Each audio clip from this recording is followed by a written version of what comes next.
Armed Forces Week coming up. You're a veteran. You work with veterans. There are many things that we could be doing for veterans, Indeed. and there are many things that the government are doing for lots of other people. What's going on? What's coming up? Yeah, Mike, that's a very good point. We have Armed Forces Week coming up. It's the runs from the 19th of June until Armed Forces Day on Saturday, the 24th of June. Right. And on my way in here today, I was thinking it was actually a year ago when I first came on the show with you to talk about Armed Forces Week. Right. And I thought to myself, what's changed in the last year? Yes. Well, we've got a lot more people in hotels. Yes. At 6 million a day. A lot more. We're now going to be contributing 150 million to building houses for Ukrainians. Yeah. But we've still got 6,000 veterans homeless on the streets. Right. Still homeless. So they're still there. Yeah. Everyone else is okay. And I've been involved in a number of things in the last couple of months with regards to veterans. Yeah. Just put a little bit of colour around it for viewers. Yeah. So, I've been helping veterans and military service leavers find employment for the past 13 years. And very successfully as well. Well, I've been trying to do my bit. I've helped put over 4,000 into what I call meaningful employment. Yeah. And as a company, we've supported and assisted over 100,000 transition out of the armed forces. Should I really be doing that? Probably not. But ultimately... Well, it shouldn't be necessary, should it? No. And, I realised just the other day that in the 13 years I've been doing this, I've had to put up with 7 different prime ministers. All... That's ridiculous, isn't it? All hanging out there bunting, especially around Armed Forces Week, making lots of promises, but actually, as we all know, not really delivering a great deal. No. And that frustrates me. And yet again, it comes down to the private sector and the third sector having to effectively do the government's work. Right, so fundraising and all that kind of thing, charity days. Absolutely. And Armed Forces Week is a great opportunity for us to show our appreciation to the armed forces, to veterans, cadets. There's numerous events going on around the country. Right. And it'll be a very overcrowded week that week. There'll be lots of talk, lots of hurrah, lots of clapping, etc., etc., and then it'll be gone. Yes. And a year from now, we'll be sat here again having the same conversation. Yeah, exactly. I'm afraid. It's a shame, isn't it? Because we had that period of Johnny Mercer being appointed Veterans Minister and then him not being happy with the way it was all going and he left them. Is there anybody in Parliament or in government even who is kind of acting on behalf of veterans? I think the past 3 or 4 governments have totally let veterans down. I really do. Yeah. I mean, I can tell you now, someone needs to go into the Ministry of Defence and ask them what they're doing with all the empty quarters, all the empty housing around the country. Right. Why isn't that being upgraded? Why isn't that being made available? And is this like family dwellings inside of army camps? Once upon a time, we had a lot more soldiers, sailors and airmen and women in the world, and they had to be housed. Right. Now, of course, we can put asylum seekers and illegals into those housing. But my point is, why aren't they being utilised? You could utilise them for homeless veterans. Absolutely. Oh, and train them, upskill those veterans in electrics, in house repairs, and etc., etc. I mean, wouldn't it make sense, for example, to take some housing that might need refurbishing and give it to the people who might live in it, i.e. the homeless veterans, and let them fix it up? Yeah, and absolutely, and train them on the way, get them city and guilds, get them working, and all of a sudden our manpower shortage in certain areas gets reduced.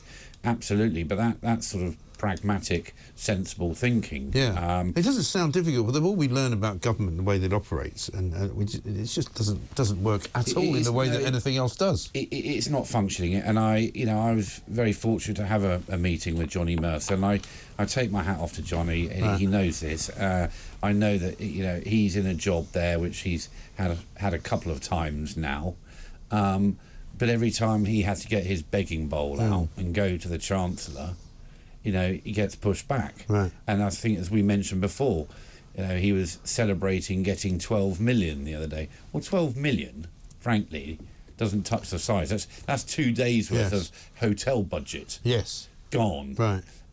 We have 4.1 million veterans in this country, and when I say veterans, that's their families. And all too often families don't get the applaud and the respect that they should do. Right. They're the ones, those husbands and wives, etc., the ones who have to pick the children up day in, day out, while their other half is out at war on operations. And also put up with what happens when they come back, presumably. Yeah, absolutely. And, I just think, as a country, we need to start changing the narrative for a start on veterans.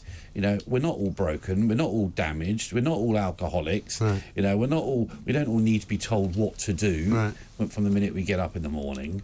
What we need to do actually is just give them an awful lot more support in the three things that matter to them, and that is employment, housing, and healthcare. Right. And is it a geographical problem for a lot of homeless veterans? Are they mostly in cities? Where are they? They're all around the country. Yeah.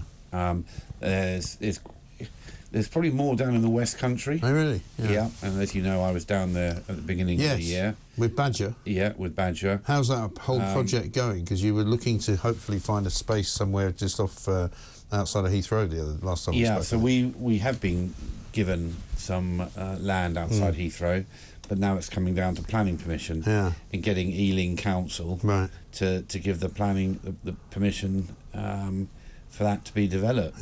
But we're not building houses. We're not investing. Building houses equals growth. And so we're not growing as a country. Full stop. Right. But where I get really frustrated is the fact that our veterans don't have a voice. They haven't got a platform. And whenever I come on the show and speak here, the feedback is hugely it's positive. Always incredible, isn't it? Always positive. Yeah. And I get frustrated at the fact that the government just isn't stepping up to the mark, and none of the governments, in the past 20 years, as far as I'm concerned, have done that. And so, I just want to be that voice, and we give them that platform and try and get some change. It's troubling, isn't it? Because you wonder whether they see the Defence Department or the Department of Defence just as another kind of government department. They don't see it differently. They see it as a kind of a red tick in the ledger. We have to give them money, so I suppose we'll have to give them that. But they give them too much, and let's not overspend, because you've got the likes of Jeremy Hunt, who's the Chancellor, who probably look at it and go, well, really, do they deserve that? Just give them 6 million, that'll be all right. Yeah, they miss the point. So I've been involved with something. Well, I am involved with something which is really exciting, which we're going to be launching next year. We're going to be launching the first veterans community platform. It will be called We Are Veterans, and it's going to be one single place where veterans and their families can go to get all the advice and support they need. And that's employment. We'll invite people to post adverts to offer jobs to veterans. There's going to be housing, healthcare, financial services, advice and support, a piece for the charities, and also an area where the regiments, units, ships can post content to allow the veterans, what's happening with their old regiments. Where are they? Where are their events happening?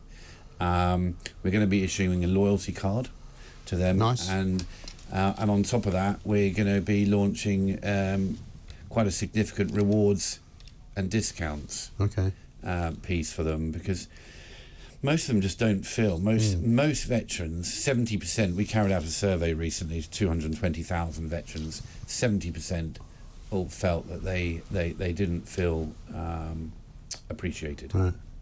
It's really sad, we need actually. to change that. Yeah, we really do. We need to change that. And you and I have been talking about this for at least a year. You've probably been talking about it for a lot longer. Tell us a bit about Force Select for anyone who's listening. Yeah, so Force Select, we've been around for 13 years, and we help service leavers and veterans find what I call meaningful employment.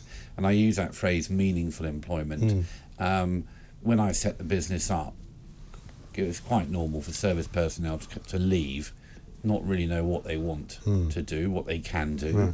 They didn't necessarily understand, what the civilian jobs meant. So we help them to really find the right role. And that benefits the employer as well. No one wants to spend 6 to 12 months investing time, effort and money in a new member of staff, only for them to then go, actually, this isn't for me. No. So that's what we've been about, but it's only really the tip of the iceberg, and that's why we'll be launching We Are Veterans. And we'll be inviting, I want every football club, every rugby club, every cricket club. You know, you can get a senior citizens season ticket. Where's the veterans season ticket? Yeah, you know, because there's a veterans rail card, isn't there, from time to time? Which you have to pay for. Why should I have to pay £30? Right, just to I have can it. understand my daughter paying £30 for her student rail card. Yes. But with respect, why should a veteran have to pay £30? They should be given one. And frankly, in my opinion, and if I was Prime Minister, God forbid, veterans would travel for free. Yeah, I mean, they manage this so much better in America, don't they? America is that they are the every beacon. place you go, I'm over there quite a lot, obviously, and everywhere you go, there's a sign on the door that says "Veterans Welcome," or it says that there's a discount for veterans. And That's right. Restaurants have discounts, diners have discounts for them. You know, people are not frightened to walk around in uniform. Why do so many people join the armed forces in America? Because when they leave, they get private medical cover. Yeah, we should be doing that. Yeah. Every veteran who's served should come out and have a private medical care. Yeah, why not? And that's something that I'm going to work really hard to try and achieve, and I'm going to reach out to whether it's Bupa or AXA or whomever it might be, and say, right, what are you going to do for servicemen and women? 4.1 million. That's a big community. It's a big number. It's a big community. It's a lot of votes. Yeah, it really is. Okay, well, listen, let's get you on again next week. Armed Forces Week itself starts on Monday, goes all the way through till Saturday. We'll see you next week. Hugh Andree.